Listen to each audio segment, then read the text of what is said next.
भगवान की जय। भागवत महापुराण की जय। ओंकारेश्वर भगवान की जय। परीक्षित महाराज की जय। चित्रेश्वर भगवान की जय। नर्मदा मैया की जय। चित्रा मैया की जय।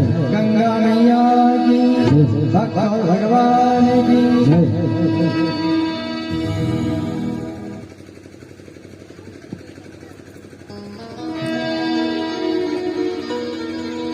सच्चिदानंद रूपाय विशोधपत्यादेतवे तापत्रय विनाशाय श्री कृष्णाय वयं नमः। श्री कृष्णाय वयं नमः। श्री कृष्णाय वयं नमः।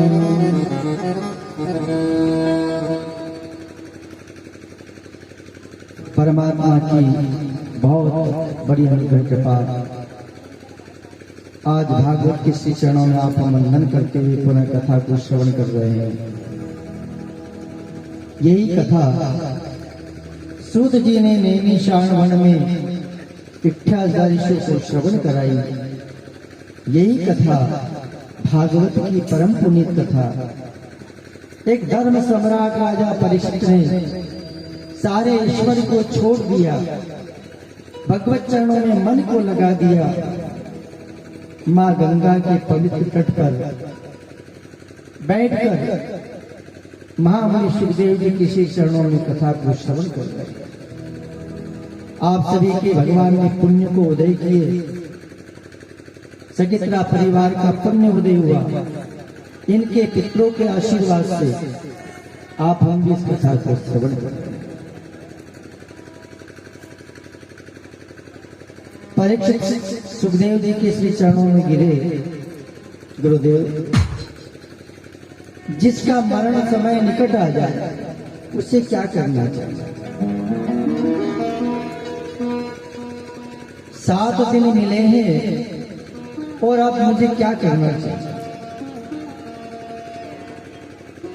सुखदेव जी ने कहा, राजन तुम धन्य हो। अंतिम समय जब पता लग जाए तो भगवान की शरण में हमें चले जाना चाहिए। वो तुमने की। हम तुम्हें श्रीमद् भागवत कथा सुनाते हैं। जैसे सुखदेव जी भागवत कथा सुनाने लगे, इतने में आकाश मार्ग से देवताओं का झुंड आया। सुखदेव जी को वंदन किया। गुरुदेव, आप परीक्षित को भागवत कथा सुना रहे हैं? बोले हाँ। सारे देवताओं ने कहा कि गुरुदेव, सुखदेव जी से निवेदन किया बार बार, एक अमृत का कलश लाए। कौन? देवता लाए। अमृत का कलश देवताओं ने सुखदेव जी को देते हुए कहा कि महाराज, इसमें अमृत भरा है, ये परीक्षित को पिला दीजिए और बदले में कथा भागवत की हमें सुना दीजिए। सुखदेव जी रुक गए। परीक्षित को पूछा, परीक्षित बताओ, तुम कथा सुनना चाहोगे कि अमृत?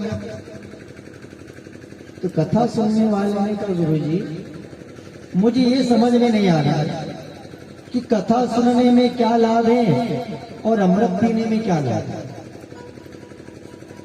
मुस्कुराते हुए सुखदेव जी कहते हैं, राजन अमृत पियोगे तो अगर अमर हो जाओगे, फिर तक्षक तुम्हें डंक मारेगा तो तुम मृत्यु को प्राप्त नहीं होगे। और गुरुदेव कथा, बोले कथा सुनोगे तो तुम्हारा यह लोग भी ठीक हो जाएगा, परलोक भी ठीक होगा और मोक्ष की प्राप्ति होगी। तो बताओ, कथा सुनोगे कि अमृत पियोगे? राजा चरणों में गिर गया। गुरुदेव, मैं अमृत नहीं पी। अमृत पीने से बार बार पुनरपि जननम पुनरपि मरणम, बार बार जन्मना होगा, बार बार मरना होगा। इसलिए मैं तो भागवत कथा ही सुनी। चरणों में बैठ गए। देवता लोग अमृत जो लेकर आए थे वो निराश हो गए। तो सज्जनों, भागवत कथा अमूल्य मणि है। क्या है? अमूल्य मणि। जब परीक्षित को मोक्ष हुआ तो ब्रह्मा जी ने अपने ब्रह्मलोक में सारे ग्रंथ को धर दिया और भागवत को रखा। लेकिन भागवत भगवान सबसे वजनदार निकले, भारी निकले। तो धन्य ऐसी भागवत कथा पूर्वजों की कृपा से आप हमको सुनने को मिल रही है। तो मन लगाकर प्रेम से इसको श्रवण करें, जिससे हमारा चित्त हमारे मन को भगवत चरणों में लगा सके और कथा को प्रेम से श्रवण कर अपने जीवन को धन्य बना सके। वैसे भजन में बाधाएं तो आती है। कई जगह आप हम देखते हैं, जब ठंड कड़ाके की पड़े तो घर में जो बूढ़ी माताएं होती है, आंगन में सूरज की धूप आए तो जाकर के बैठ जाते और सोचते हैं कि 2-4 माला राम नाम की मैं जप लूंगी। माला ली, सूरज की धूप भी आई और धूप में जाकर वो माता जी, बूढ़ी माता जी बैठ गए। उनने कहा कि सोचा कि 5-4 माला तो फेर ले। अब जैसे वो माला जपने लगी, साहब घर में 4 महीने का पप्पू रोने लगा। बहुत परेशान हो गया। वह बहू जो है, देखा कि सासू जी कहाँ गए। सासू जी तो बाहर आंगन में माला जप रहे। तो 4 महीने के पप्पू को लेकर के बहू सासू के पास आई जो माला जप रहे थे। उनके गोद में पप्पू को धरा तो भाई के रखो, इके रखो। अब भाई तो सोच रहे थे कि मैं 5 माला कर लूंगी। 4 महीने का पप्पू गोद में आ गया। अब बिचारी माता जी क्या करे। समझदार अगर होए, माता जी अगर समझदार होए तो जोर से बच्चे को चिमटियां घूर दे तो दोबारा पास में आएगी। दोबारा पास में कोई दे भी नहीं। बहू भी कहे भाई से डरे, जोर से चिमटियां घूर दो, फिर वो दोबारा आपके पास नहीं आए। भजन में बाधा दूर हो जाए। इसलिए आप हम कथा सुनने के लिए बैठे हैं तो प्रेम से मन को लगाते हुए सुखदेव जी के चरणों में परीक्षित रहते हैं तो कथा को श्रवण करते हैं। गुरुदेव, जिसका अंतिम समय निकट आ जाए उसे क्या करना चाहिए? बोले राजन, आखिर ये मानव जीवन तो क्षण भंगुर है और आप और हम सबको पता है कि एक दिन रात की ढेरी में लोग हमें मिला देंगे और कोई तो नर्मदा में डाल देंगे, कोई क्षिप्रा में ले जाके डाल देंगे। आखिर राख ही राख बनना है। इसलिए भगवत भक्ति हमारा सर्वोपरि धन है। क्योंकि वैसे ईश्वरी दूसरे धन की व्यवस्था तो आप हम देखते हैं। आप कभी विदेश जाएंगे तो विदेश जाने में आपको मुद्रा चेंज करना पड़ेगा। लेकिन राम नाम धन एक ऐसा धन है कि ये यहाँ भी चलता है और वहां भी चलता है। कथा रूपी धन जो आप कथा सुन रहे हो ना, ये यहाँ भी काम आएगी और वो ये वहां भी काम आएगी। ये धन है। पायो जी मैंने राम रतन धन, ये रतन धन है। जो खर्चे तो बड़े और बिन खर्चे घट जाए। आप जितना भजन करेंगे उतनी भगवान की कृपा आप पर होती रहेगी। ये राजो साजो दानंद खेड़ी गोंदी खेड़ा, ये भगवान की कृपा है। ये आप सभी के पुण्यों का फल है। हर गांव में हमने देखा आदमी कई वर्षों से भक्ति का प्रताप है। हम केवल हमारे 2 हाथ है पर परमात्मा के हजारों हाथ। ये नयन की कृपा, ये भगवान की हमारी कृपा नहीं, परमात्मा की कृपा है। आप हमारी कृपा नहीं, ये भगवान की दी वस्तु है। वो जमाना भी बदला है भगवान ने। तो ये जीवन भी हमारा परमात्मा ही बदल सकता है, यही भव सागर से पार कर सकता है। इसलिए संतों ने कहा है कि भगवान की कथा भव सागर से पार करती है। सुखदेव जी के चरणों में गिरे हैं। राजा से कहा, राजन, संसार में पहले कुछ नहीं था, जल ही जल भरा हुआ था। भगवान नारायण की नाभि से कमल उत्पन्न हुआ, कमल से ब्रह्मा जी प्रकट हुए और ब्रह्मा जी के कई दिनों पर विचार करने पर आवाज आई त और प, दोनों को जोड़ा। ब्रह्मा जी ने तपस्या की, भगवान नारायण ने दर्शन दिए, तुम्हारा नाम ब्रह्मा है, तुम प्रजा की वृद्धि करो। महाराज जल ही जल भरा हुआ। तो भगवान ने उस समय एक अवतार लिया। कौन सा? सुगर्द। वारादेव भगवान की एक वारा भगवान ने अवतार लिया, जल में उतरे, अपनी डाड़ों से पृथ्वी को लेकर के आए, जल पर बसाए। ब्रह्मा जी से कहा कि तुम प्रजा की वृद्धि करो। ब्रह्मा जी ने 10 प्रकार की सृष्टि बनाई, 10 पुत्र उत्पन्न किए। मन से मरीचि, आंखों से अत्रि, हृदय से नारद, अंगूठे से दक्ष, अलग अलग। एक बेटी उत्पन्न की जिसका नाम रखा सरस्वती। सरस्वती पर ब्रह्मा जी की बुरी नजर हो गई, ब्रह्मा जी को भी शरीर का त्याग करना पड़ा और एक स्त्री का रूप बनाया, एक पुरुष का बनाया। ब्रह्मा जी का उस समय नाम पड़ा पुरुष रूप में मनु और स्त्री रूप में जो थे शत्रुपा। दोनों को आदेश दिया कि तुम प्रजा की वृद्धि करो। हो महाराज। फिर उनने प्रजा की वृद्धि की। महाराजा मनु के यहाँ, शत्रुपा के यहाँ, उस समय शत्रुपा और मनु के यहाँ 2 पुत्र और 3 कन्या जन्म गई। बड़ी खुशी मनाई, भगवत प्रजा के लिए दान दिए और चिंतन किया। मनु शत्रुपा ने दोनों पुत्रों को बड़े किए। सज्जनों, 3 कन्या थी, आकुति, प्रसूति और देवहूति। कन्या बड़ी हो गई, पिता को चिंता लगी। ब्रह्मा जी का आदेश हुआ, जाओ। ये कर्दम ऋषि सरस्वती नदी के किनारे रहते हैं, तुम अपनी बेटी देवहूति उन्हें ब्याह कर। देवहूति को लेकर गए। देवहूति का विवाह महात्मा कर्दम के साथ कर दिया, सेवा करने लगी। सज्जनों, ऐसी सेवा तो किसी पत्नी ने पति की नहीं की। कैसी?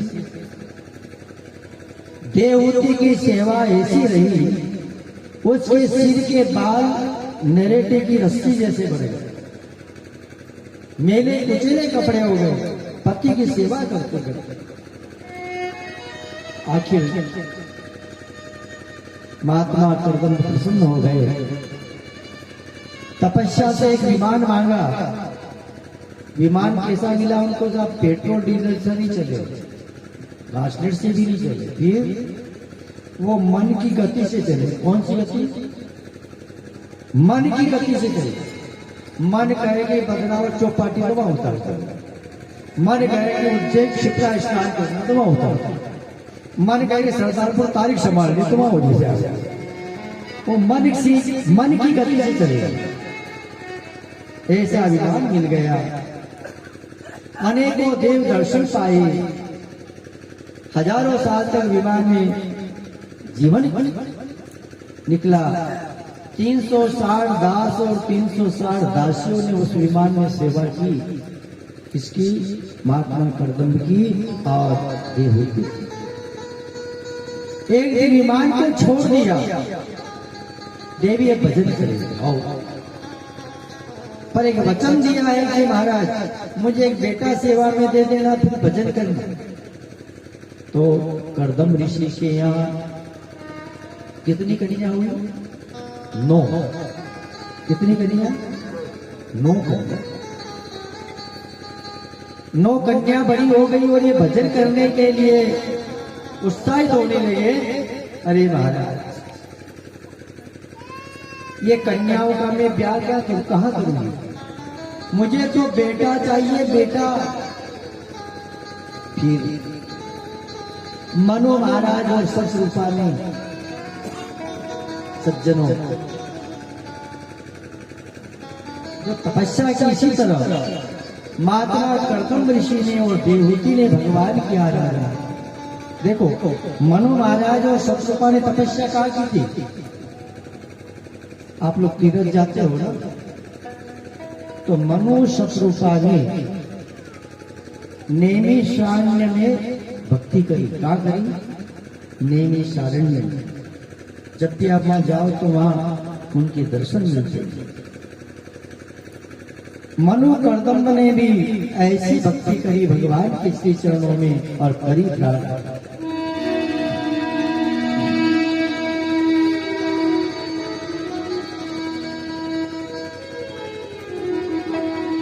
मेरा छोटा सा घर बार हरिया जाओ के बार। मेरा छोटा सा हरिया जाओ के बार। मनु कर्दम ने बेटे के लिए भगवान से भक्ति करी। महाराज, छोटा परिवार बस आपकी कमी है। हरिया जाओ, हरिया जाओ, हरिया जाओ, हरिया जाओ,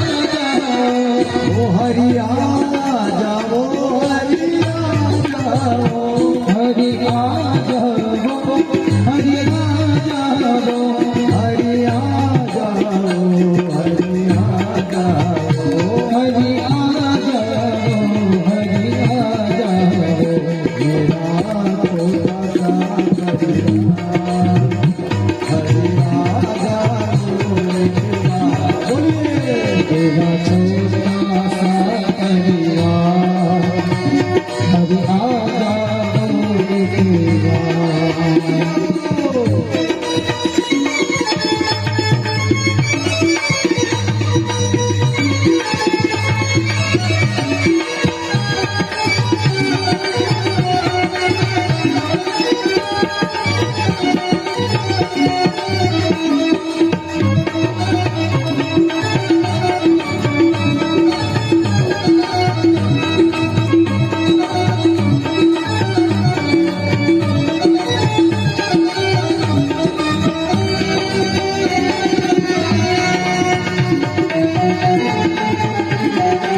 मैंने बहुत गुना जीवन में किए, मैंने बहुत गुना जीवन में, बहुत गुना जीवन में किए, मैंने बहुत गुना जीवन में। अमृत छोड़